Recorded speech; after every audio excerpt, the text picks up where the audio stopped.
दोस्तों, हजरत अली रदी अल्लाह ताला अन्हो मस्जिद कूफा में थे। इतने में एक आदमी आप रदी अल्लाह अन्हो के पास आया और उसने सूरज की तरफ इशारा करके पूछा कि हमारी जमीन और सूरज के दरमियान कितना फासला है। तो आप रदी अल्लाह अन्हो ने इरशाद फरमाया कि अगर अरब का एक घोड़ा यहाँ से दौड़ना शुरू करे और 500 साल तक लगातार दौड़ता रहे तो वो घोड़ा सूरज तक पहुंच जाएगा। वो आदमी जवाब की तरफ माइल हुआ, जवाब सुना और वहां से चला गया। लेकिन बात यहाँ पे खत्म नहीं होती। अब अगर हम कैलकुलेशन करें तो हमें पता चलेगा कि हजरत अली रदी अल्लाह ताला अन्हो के जवाब के पीछे दरअसल राज क्या है। आप रदी अल्लाह ताला अन्हो ने कहा था कि एक अरबी घोड़ा अगर 500 साल तक चले तो सूरज तक पहुंच जाएगा। एक अरबी घोड़े की एवरेज स्पीड 22 मील फी घंटा होती है। अगर ये घोड़ा जो 20 घंटों तक दौड़ता रहे, 22 को 24 से जरब देने से ये घोड़ा 24 घंटों में 520 मील तक सफर करेगा। अगर एक महीने के फासले को कैलकुलेट करें तो हमें 520 को 29.5 से जरब देना होगी, क्योंकि हम ये सारी कैलकुलेशन इस्लामिक कैलेंडर के हिसाब से करेंगे।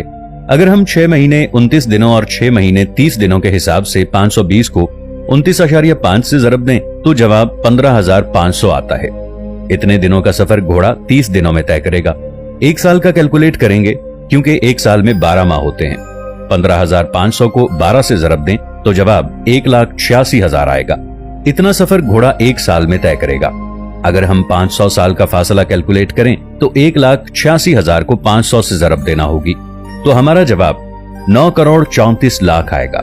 यानी घोड़ा 500 साल तक दौड़ता रहे तो वो 9 करोड़ 34 लाख मील का सफर तय करेगा। अब अगर हम सूरज और जमीन के दरमियान का फासला देखें तो साइंस के मुताबिक सूरज और जमीन के दरमियान का फासला कभी भी एक जैसा नहीं रहता, क्योंकि जमीन अपना मदार ओवल शेप में तय करती है। कभी ये सूरज के नजदीक तो कभी सूरज से दूर चली जाती है। जब जमीन सूरज के करीब होती है तो इनके दरमियान का फासला 9 करोड़ 10 लाख मील का होता है, और जब जमीन सूरज से दूर होती है तब इनके दरमियान का फासला बढ़कर 9 करोड़ 48 लाख हो जाता है। अगर हम जमीन और सूरज के दरमियान पर एवरेज डिस्टेंस लें तो ये वही बनता है जो 1400 साल पहले हजरत अली रदी अल्लाह ताला अन्हो ने बयान फरमाया था। अल्लाह अकबर। दोस्तों, एक दिन अरब के लोगों के कुछ मुसलमानों में ये तकरार हो रही थी कि अरबी जबान में सबसे ज्यादा इस्तेमाल होने वाला लफ्ज अलिफ है, और सभी लोग ये जिक्र कर रहे थे। इतने में हजरत अली रदी अल्लाह ताला अन्हो उठ खड़े हुए और उन्होंने अल्लाह और उसके रसूल हजरत मोहम्मद मुस्तफा सल्लल्लाहु ताला अलैहि वालिहि वसल्लम की शान में एक खुतबा दिया, और इस खुतबे में अलिफ का एक भी हर्फ नहीं था। ये वो खुतबा है जिसमें कहीं भी अलिफ का इस्तेमाल नहीं हुआ। ये इतना लंबा खुतबा है कि आप सोच भी नहीं सकते होंगे ऐसा करने के लिए कितनी जहानत चाहिए। लेकिन यहाँ पर हजरत अली रदी अल्लाह ताला अन्हो की बात हो रही है। इसी तरह हजरत अली रदी अल्लाह ताला अन्हो का एक खुतबा है। इस खुतबे में उन्होंने कहीं भी किसी नुक्ते का इस्तेमाल नहीं किया। बहुत से साइंटिस्ट, फिलोसोफर्स और रिसर्चर्स ने हजरत अली रदी अल्लाह ताला अन्हो की जहानत की बहुत तारीफ की है। जॉर्ज डॉर्डेक, जो कि एक मुसन्निफ थे, वो हजरत अली रदी अल्लाह ताला अन्हो की जहानत से इस कदर मुतासिर थे कि उन्होंने हजरत अली रदी अल्लाह ताला अन्हो की जिंदगी पर एक किताब लिखी। एक और फिलोसोफर थॉमस कार्लाइलिस ने अपनी किताब ऑन हीरोज हीरो वर्शिप में हजरत अली रदी अल्लाह ताला अन्हो की बेहद तारीफ की है। इस किताब में उसने हजरत अली रदी अल्लाह ताला अन्हो की खूबियों, उनके औसाफ, उनकी लीडरशिप और उनकी शख्सियत को बयान किया है। और भी बहुत से साइंटिस्ट, फिलोसोफर हैं जिन्होंने आप रदी अल्लाह ताला अन्हो की तारीफ की है, जबकि उनमें से एक भी मुसलमान नहीं था। हजरत अली रदी अल्लाह ताला अन्हो ने फरमाया कि अल्लाह के सिवा कोई भी छुपे हुए रंग या नाजुक आज़ा को नहीं देख सकता। यहाँ इमाम अली रदी अल्लाह ताला अन्हो ने इरशाद फरमाया है कि कई लाइट वेव्स या हिडन कलर्स ऐसे होते हैं जिनको इंसानी आंख नहीं देख सकती। हजरत अली रदी अल्लाह अन्हो ने मजीद ये भी बताया कि हम इंसान अपने इर्द गिर्द ऐसे जानदारों से घिरे हुए हैं जिन्हें इंसानी आंख नहीं देख सकती। यहाँ पर आप रदी अल्लाह ताला अन्हो ने माइक्रो ऑर्गेनिजम्स, वायरसेस, बैक्टीरियाज की बात की है। इन सब चीजों को इंसानी आंख नहीं देख सकती। माइक्रो ऑर्गेनिजम्स की दुनिया को 17वीं सदी में एंटोइन वैन लोइनवेनहोक ने दरियाफ्त किया था, जो कि हजरत अली रदी अल्लाह ताला अन्हो ने 1000 साल पहले ही बता दिया था। इसके अलावा हजरत अली रदी अल्लाह ताला अन्हो ने फरमाया कि अल्लाह के सिवा हर सुनने वाला हल्की आवाजों से बहरा है, और बुलंद आवाजें उसे बहरा बना देती हैं, और दूर की आवाजें भी उससे दूर हो जाती हैं। यहाँ आप रदी अल्लाह ताला अन्हो ने 3 किस्म की आवाजों की बात की है। ये वो आवाज है जो हम सुन नहीं सकते, यानी जिस आवाज की फ्रीक्वेंसी 20 हर्ट्ज से नीचे होती है। इस आवाज को हम नहीं सुन सकते, जिसे हम अल्फा सोनिक साउंड कहते हैं। ये आवाजें हमारी आंख झपकने और खून की गर्दिश की आवाजें हैं। दूसरी वो आवाज है जो हमें बहरा कर देती है। जैसा कि आपको पता होगा कि 140 डेसिबल से ज्यादा की आवाज इंसान को बहरा कर देती है। और तीसरी साउंड जिसकी हजरत अली रदियल्लाहु ताला अन्हु ने बात की है, यानी जो साउंड इंसान से दूर हो जाती है, हजरत अली रदियल्लाहु ताला अन्हु ने स्पेस से आने वाली साउंड की बात की है, जिसे कॉस्मिक माइक्रोवेव बैकग्राउंड रेडिएशन यानी CMBR कहा जाता है। ये स्क्रीन पे जो आप पैराग्राफ देख रहे हैं, ये पैराग्राफ एक किताब कॉस्मोस का है। इसको कार्ल सैगन ने लिखा है। कार्ल सैगन नासा में वाइकिंग मिशन के डायरेक्टर थे। इस पैराग्राफ में उन्होंने बताया है कि इस दुनिया के सब जानदार फंडामेंटल रेडिएशन में एक जैसे हैं।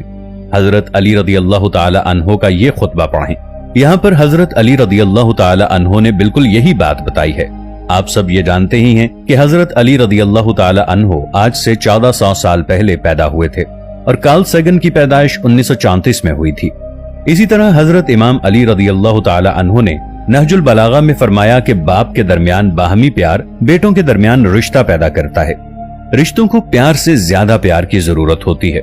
यहाँ हजरत अली रदियल्लाहु ताला अन्हु के कहने का मतलब यही है कि अगर दो अफराद मर्द या औरत एक दूसरे को पसंद करते हैं या सच्चे दोस्त हैं, उनके बच्चे इस बिहेवियर के वारिस होंगे, यानी ये बिहेवियर उन बच्चों में भी पाया जाएगा। इसी तरह अगर उनके माँ बाप एक दूसरे से नफरत करते हैं तो यही नफरत उनके बच्चों को भी विरासत में मिलती है। 19वीं सदी में ये डिस्कवर किया गया था। सबसे पहले इंसानी रवैया जीन्स के जरिए केमिकल ऑफ फेरोमोन्स की सूरत में मुंतकिल होता है।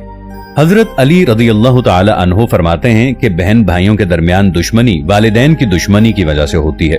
इसके अलावा एक और खुतबे में हजरत अली रदियल्लाहु ताला अन्हु ने फरमाया, जमीन और आसमान के 7 लेयर्स समुंदर में पैदा होते हैं। आज से 4 डेकेड्स पहले ही मॉडर्न साइंस ने 7 layers theory of the earth atmosphere को कायम किया है। हजरत अली रदियल्लाहु ताला अन्हु के मुताबिक जमीन का एटमॉस्फेयर समंदर से ऑर्डिनेट हुआ है। आज के सारे जियोलॉजिस्ट भी बिल्कुल इसी थ्योरी को मानते हैं और कुछ रिसर्चर्स अभी तक प्रोसेस में हैं। इसके अलावा हजरत अली रदियल्लाहु ताला अन्हु ने यूनिवर्स, टाइम, फिजिक्स, मैथमेटिक्स और फिलॉसफी के बारे में भी हैरत अंगेज बातें की हैं, जिनको सुनकर आज की साइंस दंग रह जाएगी। इमाम अलैहिस्सलाम इल्म नुजूम में अजराम आसमानी के बारे में फरमाते हैं, जिसका तर्जुमा कुछ यूं है, और सितारों को अपने जबरो कहर से उनके मकाम पर लगाया कि कोई साबित रहे और कोई सैयारा कभी उतरा हुआ और कभी उभरा हुआ हो। इस बयान में हजरत अली रदियल्लाहु अन्हु ने यह बताया है कि आसमान पर हर शय एक जैसी नहीं होती, बल्कि उनकी भी बहुत सी किस्में होती हैं। आज के मुंजम ने बाज इजराम को इस तरह नाम दिया है, जो अपनी जगह पर साबित रहते हैं उनको सितारा कहा है, और जो हरकत में रहते हैं उनको सैयारे का नाम दिया है, यानी अपने अंदर से रोशनी देते हैं और बाज दूसरे सितारों से रोशनी लेकर रोशन हो जाते हैं। दूसरी जगह इसी तरह फरमाते हैं, जिसका तर्जुमा है, ऐ लोगो, नुजूम के सीखने से परहेज करो, मगर इतना कि जिससे खुश्की और तरी में यानी कि सहराओं और दरियाओं में रास्ता मालूम कर सको। इमाम अलैहिस्सलाम इन जुमलों में ये बताना चाहते हैं कि सहराओं और दरियाओं में सितारों से रास्ता ढूंढा जा सकता है। जो इल्मे नुजूम जानते हैं, बहुत से ऐसे सितारों को पहचानते हैं कि जिनके जरिए जोग्राफियाई शिमाल, जुनूब, मशरिक और मगरिब की तकरीबन दुरुस्त निशानदही हो सकती है। मिसाल के तौर पर सितारा जद्दी से जोग्राफियाई शिमाल का सही अंदाजा लग सकता है। इस तरह के अगर इस सितारे को उफक से एक लकीर के जरिए मिला दें तो जिस जगह ये लकीर उफक से मिलेगी वहां जोग्राफियाई शिमाल होगा। इसी तरह कुतबी सितारा या शिमाली सितारा, इससे भी जोग्राफियाई शिमाल की निशानदही हो सकती है। ये सितारा आसमान में शिमाल में नजर आने वाला रोशन तरीन सितारा है। ये तकरीबन समावी कुतुब शिमाल पर नजर आता है।